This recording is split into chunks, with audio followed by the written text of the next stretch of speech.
সারে যাই না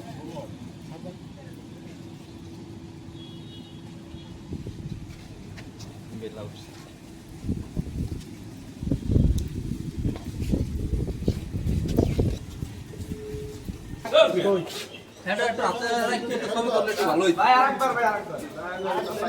মাদক বিরোধী অভিযানের সঙ্গে সঙ্গে আমরা আরো কয়েকটি বিষয়কে গুরুত্ব দিয়েছি। আপনারা জানেন যে স্কুল কলেজ সহ বিভিন্ন শিক্ষা প্রতিষ্ঠানের সামনে উঠতি বয়সী ছেলেমেয়েরা আড্ডা দেয়। আমরা যাদেরকে বলি কিশোর অথবা কিশোর গ্যাং, তাদেরকেও আমরা আইনের আওতায় আনছি। আমরা আরেকটি কাজ করেছি যে 6টি থানায় 6টি রেজিস্টার ওপেন করেছি, যার মাধ্যমে আমাদের থানায় নির্দেশনা দেওয়া আছে যে যারা স্কুল কলেজ ফাঁকি দিয়ে ইউনিফর্ম পরে অথবা ইউনিফর্ম ছাড়া যারা আড্ডা দেন, বিভিন্ন জায়গায় আড্ডা দেয় এবং পাবলিক নিউসেন্স তৈরি করে, মোটরসাইকেলের সাইলেন্সার পাইপ খুলে অনেক শব্দ দূষণ করে বিভিন্ন জায়গায় তারা মানুষকে বিরক্ত করে, তাদেরকে আইনের আওতায় নিয়ে আসা এবং তাদেরকে থানায় নিয়ে এসে বাবা মাকে ডেকে যদি প্রিভিয়াস কোনো ক্রাইম রেকর্ড না থাকে তাহলে থানায় নিয়ে এসে বাবা মার কাছে মুচলেখা দিয়ে বুঝিয়ে দেওয়া এবং পরবর্তীতে যেন এই ধরনের অপরাধের সঙ্গে সংশ্লিষ্ট না থাকে তার জন্য বাবা মাকে মোটিভেট করা। আমি বিশ্বাস করি যে জনমনে কিছুটা স্বস্তি ফিরে এসছে এবং আপনারাও স্বীকার করবেন যে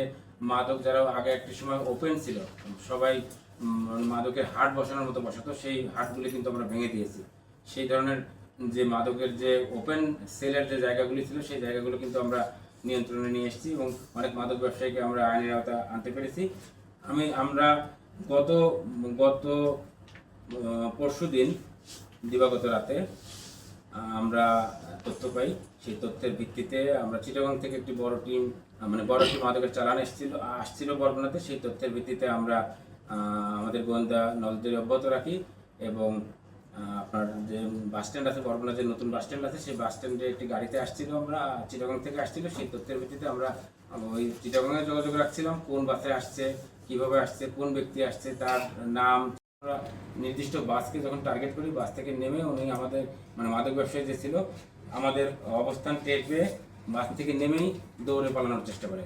তখন আমাদের যে অফিসার ফোর্স ছিলেন ওনারা তাকে দৌড়ে গ্রেপ্তার করতে সমর্থ হয় এবং তার ব্যাগ বডি তল্লাশি করে দুটি বড় মাদকের যে থাকে, চালান থাকে, অর্থাৎ টেপ দিয়ে মোড়ানো থাকে, এরকম দুটি আমরা পাই, মাদকের বক্স পাই। সেইটি আমরা জব্দ করি এবং তাকে আমরা গ্রেপ্তার করি। গ্রেপ্তারকৃত আসামির নাম হচ্ছে মোহাম্মদ সাখাওয়াত হোসেন। তাকে জিজ্ঞাসাবাদ করে জানতে পারি যে দীর্ঘদিন যাবৎ ওনার বাড়ি বরগুনাতেই, দীর্ঘদিন যাবৎ চিটাগং যান, কক্সবাজার যান, গিয়ে ওইখানে একটি সিন্ডিকেট আছে, সেই সিন্ডিকেটের কাছ থেকে মাদক সংগ্রহ করে এই এলাকায় এসে বিভিন্ন জায়গায় মাদক সরবরাহ করেন। উনি হচ্ছে ক্যারিয়ার।